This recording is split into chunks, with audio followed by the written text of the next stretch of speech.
It doesn't matter who is uncomfortable with your presence. It is not your responsibility to make somebody comfortable, but it is your responsibility to walk in the fullness of who you are. If they can't handle the fullness of who you are, then they need to adjust. You don't ever tone yourself down to appease somebody else's self-confidence or their ego.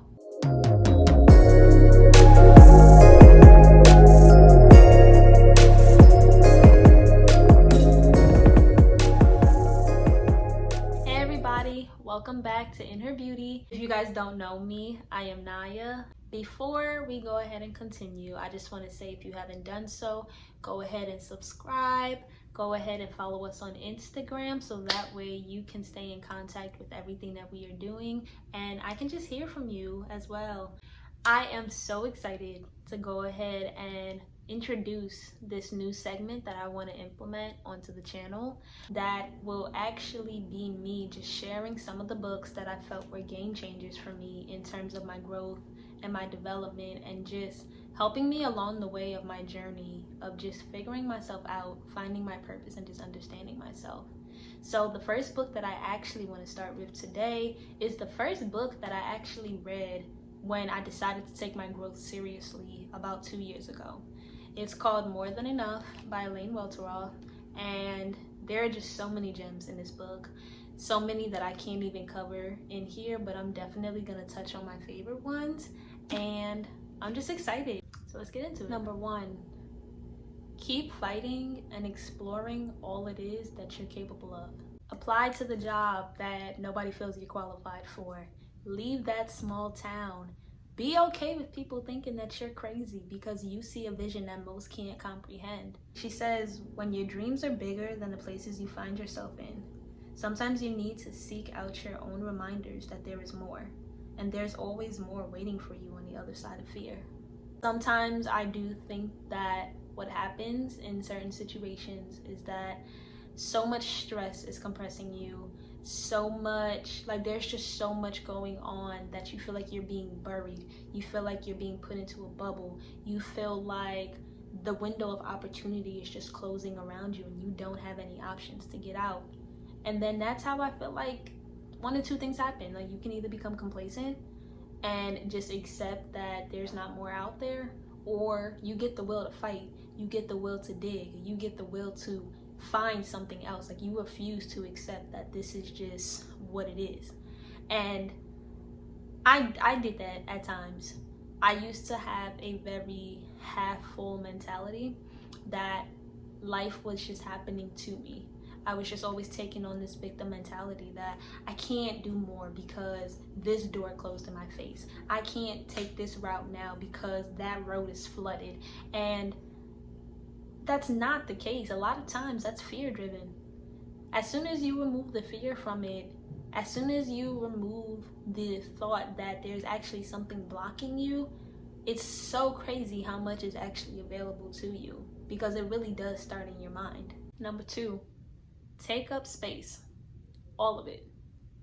This one was such a big deal for me because I literally was in that point in my life while reading this book where I felt like I had to tone myself down in order to navigate the new environment that I was in. So a little backstory. I am a proud bison of Howard University. Yes, I am. But a thing that comes with Howard, and any bison that has gone to the school knows that we have something called pop-out culture. You are expected to show up together, okay? You do your hair, you do your makeup. We are very fashion forward. Whoever it is that you want to be, you are 100% encouraged to be that and to show that through the way that you dress, the way that you carry yourself.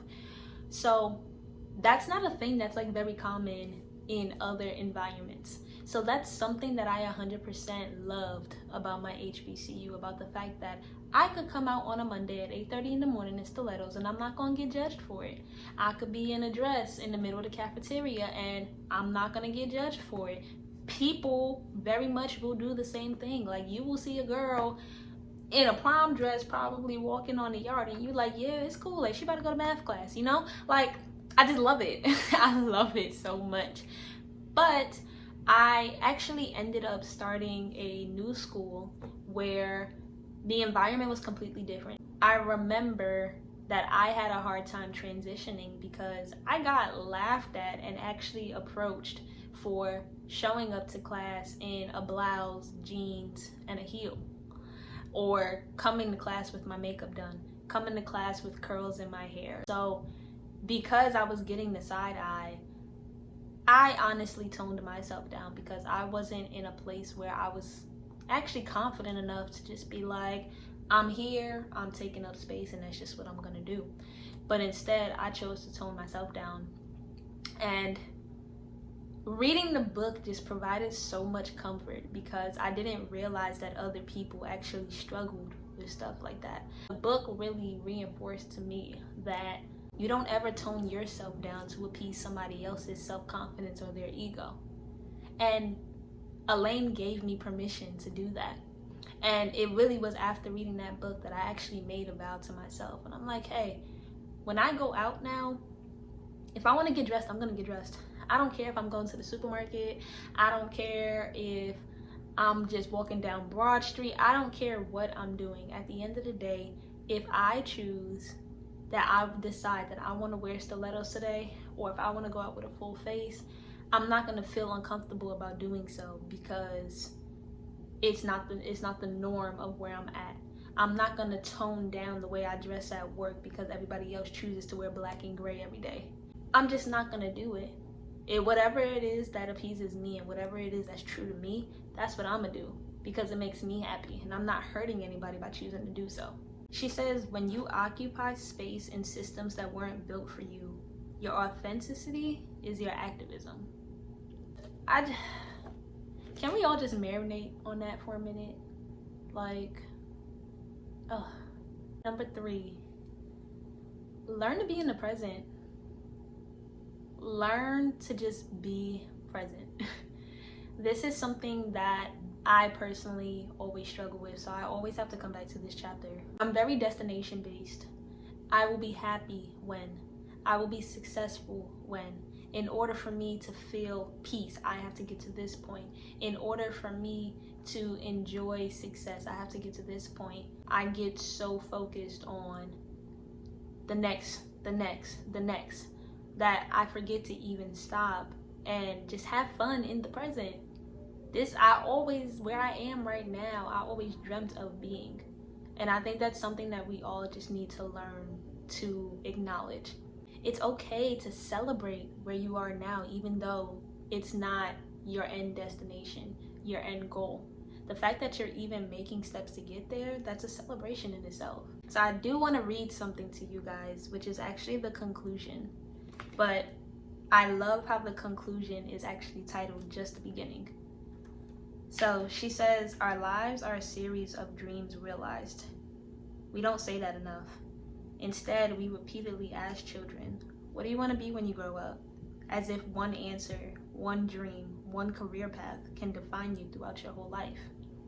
The truth is, job titles are temporary, but purpose is infinite. There are no destinations, no happily ever afters in real life, no glossy pots of gold at the end of the rainbow. There are only new beginnings. Just as you reach your first summit, you'll find a new horizon awaits. One with new mountains to climb, new peaks and valleys to wander across. Trust that life will continue molding you, challenging you, and readying you for your next adventure. But only you can choose to walk away from what no longer serves you, to leave what you've already conquered, and to step boldly into what's next.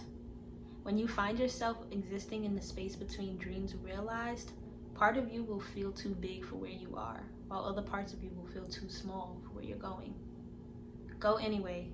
Do not wait. Do not wonder if you can. And don't ask for permission. When you get lost, it's okay to stop, to look up, to look within for the answers because they're always there. And when the world tells you to shrink, expand. Remember, you've done enough. You are enough. You were born enough. The world is waiting on you. Girl, if that don't get you inspired, I don't know what do. I'm sorry, I can't recommend this book anymore. If you haven't done so already, go on Amazon, More Than Enough, Elaine Welteroth. She also is amazing. Her content on Instagram is so inspiring, so amazing, so vocal, so active, and she just has a beautiful heart, a beautiful soul, and it truly just emanates through the book. So as always, I appreciate you guys talking with me, interacting with me, and just being around. If you haven't done so already, go ahead and subscribe. Follow me on Instagram at inherbeauty.co. Comment below and let me know if you've even read the book, and if so, what stuck out to you the most? What do you stick with to this day?